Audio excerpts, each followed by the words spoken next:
Assalamualaikum warahmatullahi wabarakatuh. Kembali lagi bersama saya Ferry di channel YouTube Bapak Fatir Nurseri.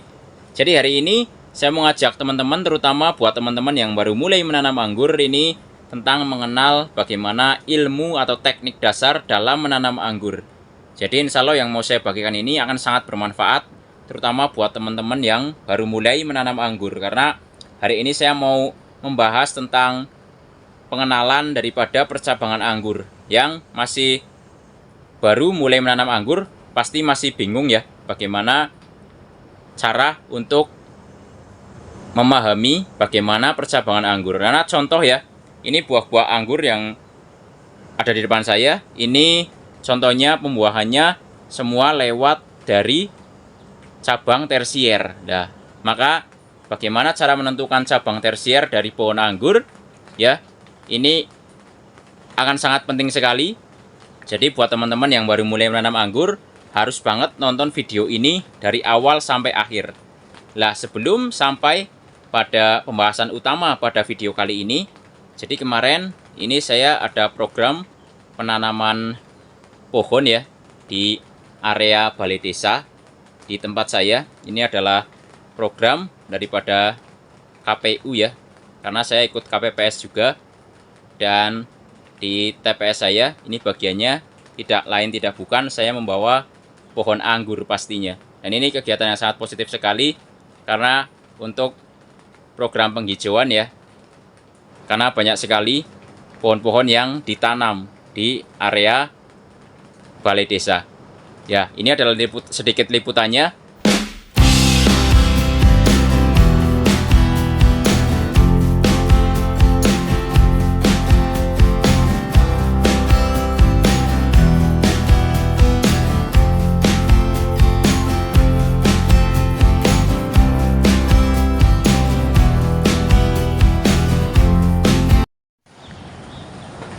Ya, baik, langsung aja saya mulai untuk video kali ini ya. Jadi, saya udah sering sekali membuat video tutorial bagaimana ilmu dasar dalam menanam anggur ya. Tidak lain tidak bukan ya, itu saja pengenalan percabangan anggur. Tapi masih banyak yang bingung tentang bagaimana cara menentukan percabangan anggur. Ya, jadi teman-teman ya, ini yang pertama, ini kita mengenal cabang primer ya. Cabang primer adalah cabang utama seperti ini yang tegak lurus ke atas ya. Dan nanti setelah cabang utamanya ini belok, ini akan menjadi cabang sekunder. Ini contoh adalah anggur Early Adora yang saya tanam menggunakan sistem double cordon ya. Ini sekalian saya update perkembangan daripada anggur Early Adora. Jadi ini sekundernya kanan kiri, dan di mana tersiernya? Tersiernya ini bisa kita bentuk dari tunas air ya. Ini adalah tunas air. Tunas air ini adalah tunas yang selalu muncul. Letaknya ada di antara bud ya, atau mata tunas, dan juga daun. Nah, ini pasti akan ada tunas air. Nah, nanti di tunas air yang sudah menjadi tersier pun nanti akan tetap muncul yang namanya tunas air lagi. Nah, ini jadi tunas air ini bisa kita pelihara setelah menjadi cabang sekunder. Ini berlaku baik penanaman secara teralis maupun penanaman secara para-para ataupun dibuat tabulam pot, itu nanti akan sama aja. Nah, jadi tunas air di cabang sekunder ya, ini cabang utama. Jadi kalau lurus kita sebutnya cabang primer, setelah belok menjadi sekunder. Nah, jadi setelah sekunder ini terbentuk, maka kita bisa mulai memelihara cabang tersier, maksudnya cabang tunas air ini menjadi cabang tersier. Nah, tersiernya memang kalau bagus kita bentuk menggunakan tunas air akan jauh lebih cepat juga terbentuk ya. Ini semuanya tunas air dan belum diseleksi, ini semuanya masih utuh ya. Tunas airnya ya, baru mulai pada tumbuh. Dan tunas air ini biasanya akan jauh lebih cepat tumbuh ketika cabang sekundernya sudah kita batasi laju pertumbuhannya. Ini contoh ya, ini ke kanan, ini 1 meter, ke kiri juga 1 meter. Dan masing-masing ujungnya sudah saya batasi. Ini yang kanan sudah saya potong di sini, yang kiri pun sama, sudah saya potong di sini. Nah, setelah dua sekunder ini dipotong, tunas-tunas air ini akan jauh lebih aktif atau jauh lebih cepat keluar. Nah, inilah salah satu yang memicu untuk percepatan pertumbuhan dari cabang tunas air yang akan dibentuk menjadi cabang tersier.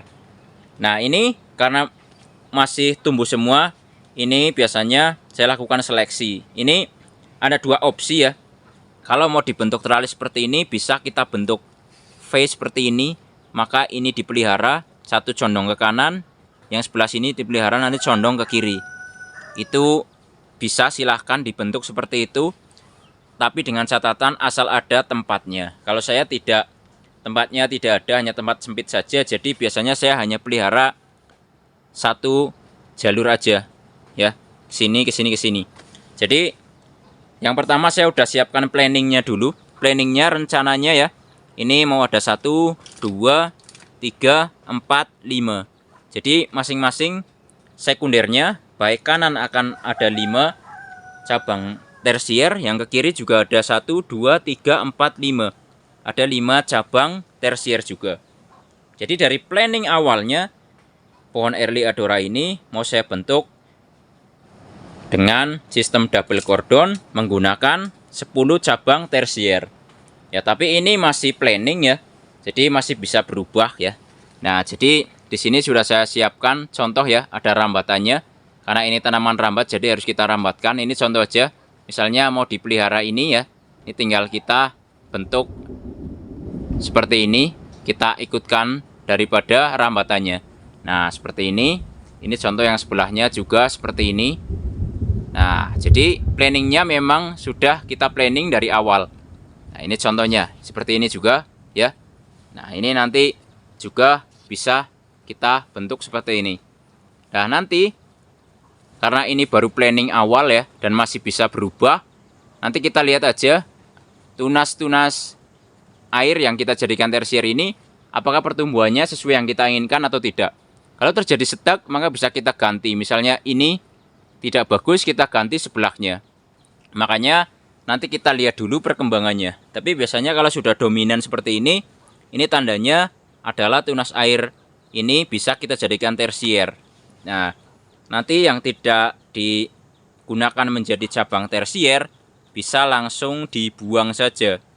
Nah, ini contoh misalnya ini yang dipelihara, sebelahnya dibuang. Seperti itu seterusnya. Jadi jaraknya kurang lebih ya 20 cm lah. 20 cm antar cabang tersier apabila dibentuk menggunakan satu lajur. Kalau seperti ini, V seperti ini, maka satu bisa ke sana, bisa ke sana. Kalau dibentuk V seperti ini, nanti buahnya akan jauh lebih banyak. Kalau hanya satu jalur, ini buahnya akan mengikuti berapa banyak tersiernya. Karena semakin banyak tersier tentu akan semakin banyak buah. Nah, tapi kalau tempatnya nggak ada, bisa dibuat seperti ini aja. Sedapatnya aja, silahkan berapa. Jadi dari total berarti ini 1 meter, itu 1 meter, berarti 2 meter. 2 meter ini ada 10 cabang tersier dengan jarak masing-masing cabang tersier kurang lebih 20 cm. Jadi pas ya, 20 sentian ya. Karena ada 2 meter, 200 cm, kita bagi 20, hasilnya akan 10. Tapi itu masih planning, bisa juga nanti dikurangi ya. Namanya juga kita planning. Tapi itu pentingnya melakukan planning dalam menanam anggur, jadi kita akan tahu bagaimana percabangannya ini akan kita bentuk. Nah, jadi begitulah cara membentuk percabangan anggur dan bagaimana cara mengenali percabangan anggur. Yang masih saja mungkin banyak yang bingung, terutama buat teman-teman yang baru mulai menanam anggur. Mudah-mudahan setelah lihat video ini tidak merasa bingung lagi, karena sebenarnya ini cukup mudah untuk dipahami ya. Nah, jadi tunas air yang pertama itu di cabang primer, ini bisa kita buangi. Kalau daunnya jangan.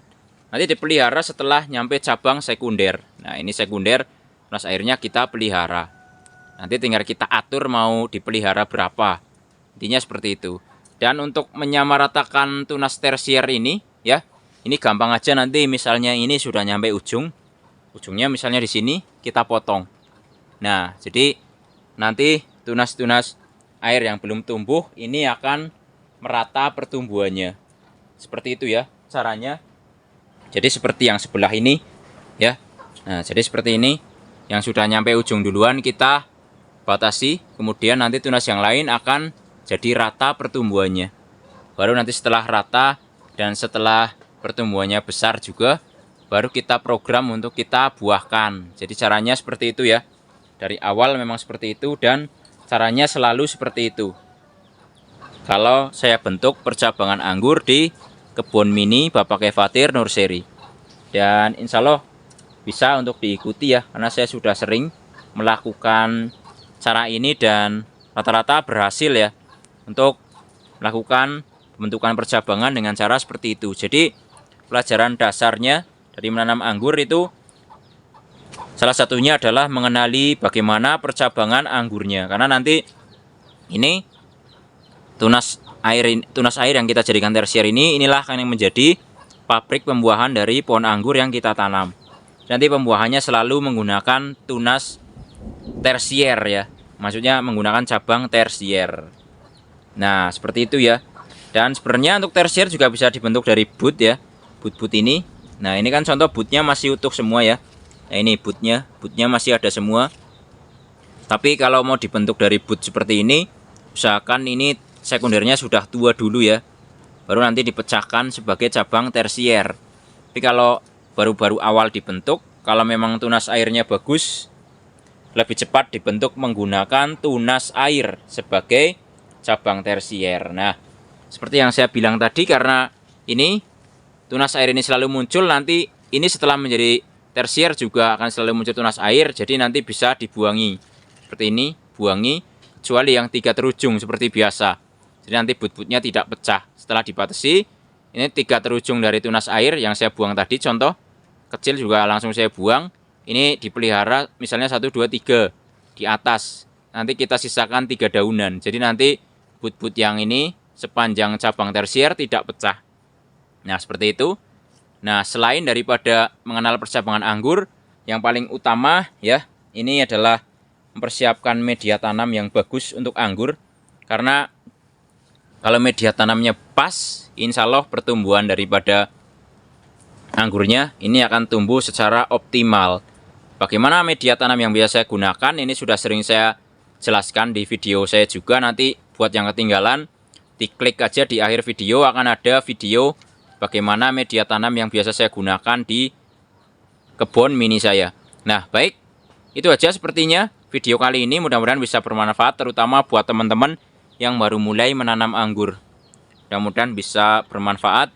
Jadi jangan lupa like, subscribe ya, agar tidak ketinggalan video-video saya yang lain tentang pengalaman saya selama ini menanam anggur.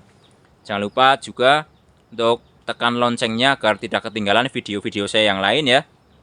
Jangan lupa di-share juga kalau memang bermanfaat. Jadi sampai di sini dulu. Wassalamualaikum warahmatullahi wabarakatuh.